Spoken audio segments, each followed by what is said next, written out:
Assalamu alaikum everyone. I've got a pretty heavy question for you today, guys. A viewer wrote, I found out that my lecturer has been abusing students and using the faculty's money. He's very powerful in my university and industry as a whole. Everybody had been telling me to just play along, but I can no longer do it. I want to stand up for what is right, but I'm concerned on how it might affect my other classmates. Pretty loaded question, and it's an opportunity for me to talk to you about some very important issues in all of our societies, Muslim society, non-Muslim society, really society at large. The first problem that I'd like to put out in front of you is that the questioner said, I found out that my lecturer has been abusing students. When you say I found out and you make an accusation about abuse, which is a crime, then you can't just say I found out. You have to be very specific about you having evidence, and you have very clear, undisputed evidence. Found out could mean you were talking to your friend, sitting and eating some donuts, and your friend said, you know, I've heard the professor is messed up and he did this, this, this. And you said, oh, I just found out my professor's an abuser, or my lecturer is an abuser. That's not finding out. That's just hearing something that somebody else said. And a lot of times people pass along things presenting them as facts. You know, everybody knows that. Of course, I know he does it. How do you know? I just know, okay, I can feel it in my gut. I know it. That's not knowing it. And when somebody says, how do you know? And they respond, I know, okay? Grind your teeth all you want. That doesn't mean that it's a fact. When you make an accusation about someone, and this accusation is serious, and if it is true, and there is evidence, there needs to be a real investigation. But if you're going to make an accusation like that, it cannot be based on some random conversation that you had. It needs to be based on very clear-cut evidence. Because whether you're right or wrong, it has very serious consequences. There's only two possibilities. The person who you make this kind of claim about, this lecturer who's abusing students, we don't even know what kind of abuse. I mean, you found out, I don't know how you found out. Then you say he abuses students or she abuses students.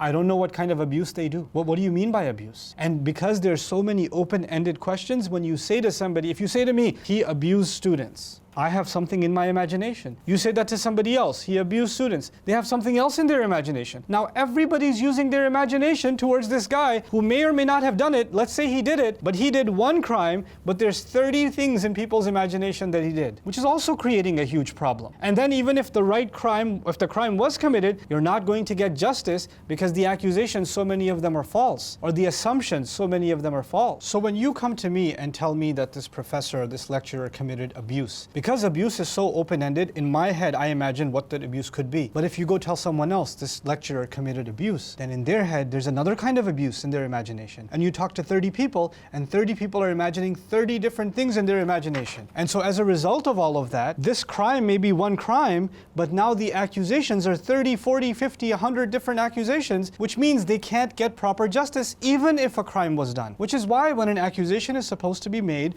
there's supposed to be a proper channel of exact, clear evidence. This is a principle of our religion. You cannot just go around accusing someone without clear evidence. إِن جَاءَكُمْ فَاسِقٌ بِنَبَإٍ فَتَبَيَّنُوا. If corrupt sources come to you with the news, corrupt meaning what? It's not clear. Then clarify, verify, seek evidence. This is a principle of our religion. You know, in the case of Aisha radiallahu anha, she was accused. And the evidence was she was walking with Abdullah ibn Maktoum. That's it. She was walking with him. The fact is, she came walking from the desert with this man. Now, if somebody says, that's evidence that something wrong happened. That's not evidence. Well, they say, well, no, if there's smoke, there must be fire. You assumed that this must mean something wrong has happened. That's you using your imagination, or you thinking that a clue is the same as evidence. A clue can be a clue to 100 different things, not necessarily the crime that you're accusing someone of. So be very, very clear about the kind of accusation that's made. That's first thing. The second thing is you added, and using the faculty's money. Again, how is he using the faculty's money? Wait, isn't he faculty himself? Did he steal cookies? What did he do? Did he take things from their retirement accounts? We have no idea. There's no specificity. You have to be very clear when making such clear, such strong accusations. Then, as I say this, you might think I'm trying to defend this lecturer. So let's be clear. No, I'm not trying to defend the lecturer. As a matter of fact, some people might even think you're doing this because you're shaming the students. It's called victim shaming. You're trying to defend the professor or defend the lecturer, and you're trying to dismiss the poor victims who say something wrong happened. That's an emotional argument. Let me tell you, if you really want justice for victims, not only should you report a crime the proper way, you should report it to the proper authorities. In your own question you wrote, everybody had been telling me to leave it alone. That means you're talking to everybody. Anybody you meet, you talk to them about this. And that's wrong on your part. If there's a crime, you have a responsibility as a citizen to report that crime to the proper authorities and report it in the proper way. If you're scared to report it, be anonymous. Write an email, write a letter, put it in writing. This is the evidence, this is the accusation, I'm submitting it as an official complaint. And if it doesn't go anywhere, submit it again, and submit it again, and submit it again, and submit it to even higher authorities. But talk to the people who can actually make a change. A lot of times in our culture, when there's a problem,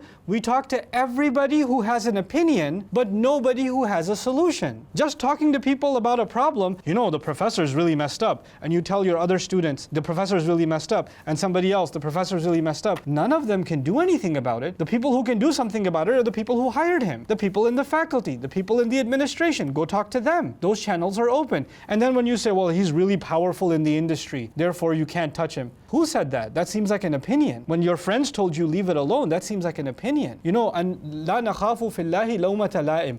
We are not afraid, for the sake of God, because of Allah, we are not afraid of anyone who will criticize us. If Musa can challenge Fir'aun, if Rasul can challenge the Quraysh, if Ibrahim can challenge his own father, Allah says, stand up for justice, وَلَوْ عَلَىٰ أَنفُسِكُمْ أَوِ الْوَالِدَيْنِ أَوِ الْأَقْرَبِينَ. And then another place, إِنْ يَكُنْ غَنِيًّا أَوْ فَقِيرًا فَاللَّهُ أَوْلَىٰ بِهِمَا. Stand up for justice, even if it means you have to stand up against yourself, or you have to stand up against your parents, or you have to stand up against relatives, or you have to stand up against someone poor, or you have to stand up against someone rich. It doesn't matter who you stand up against. So long as you are standing up for the right thing, it is your obligation to speak the truth, but speak the truth to the right people. There's such a thing as chain of command in any organization. I'll explain this concept to you. It's a very powerful Islamic concept. مِنْ حُسْنِ إِسْلَامِ الْمَرْءِ تَرْكُهُ مَا لَا يَعْنِيهِ. Part of the Islam, the beauty of the Islam of a person is they leave alone what is not their concern. What does that mean? Let me give you a simpler example than this, but it'll help you understand this question better too. If I work in a company and I have a problem with my manager, and I talk to all the people in my team, but I don't talk to the manager. The manager is really messed up. He gives us these assignments, he gives us these deadlines, they're crazy, he doesn't understand what he's doing, and I talk to everybody who's at the same level as me, but I don't talk to the manager. That's my first problem. I am the problem, not the manager. Because if you have a problem with someone above you, you first immediately contact them. Did you speak to this professor about their abuse? You have the courage to talk about him? Do you have the courage to talk to him? You have the courage to come up to him and say, hey, you're abusing students. You can't do this. I've heard this. Is this true? Here's the evidence. What do you have to say? Have you ever confronted him about it? Or it's just easier for you to comment about him in third circles? Now the second step is, if I have a problem with my manager and I talk to my manager and I say, this is my problem with you, this is what I think is wrong, and he doesn't listen to me, he dismisses me, he ignores me, then you go above him, to the manager above. You put your complaint in writing, and you go to the manager above him. The way hierarchy works, so you don't destroy a community or an organization. The same way a university is a community. It's got an organization. First, address the person who you think has done something wrong. Talk to them directly. Don't be afraid. And if they're dismissing your claims, and you have concrete evidence, go above them and go above them. But not everybody. When you do that, you're creating a much bigger problem. And let's consider the last possibility. On the one hand, I said, if you don't take the right approach, you're not helping any victim. You're actually making things worse for victims, because half the things that are being said are going to be false. I want you to stop and really analyze what I'm saying. If there are 100 rumors about the professor, and only one of them is true, 100 rumors, but only one of them is true, the professor can prove that 99 of them are false. Yes or no? He can prove that. There's no evidence. And once he proves 99 of them are false, people will say, all the rumors are false. So even the rumor that was true will have no weight anymore, because he proved so many of them false. So you didn't help any victims. You made the abuser and you made the criminal get away with it because of your immature approach. But what's the other possibility? The other possibility is that he's in fact innocent, that actually this is a rumor. And then فَتُصْبِحُوا عَلَى مَا فَعَلْتُمْ نَادِمِينَ. You're going to be humiliated because of what you did. Ruining the reputation or the character or the name, the good name of another human being is a very serious sin in Islam. It's a very, very serious problem. It's not taken lightly by Allah at all. As a matter of fact, people who do that,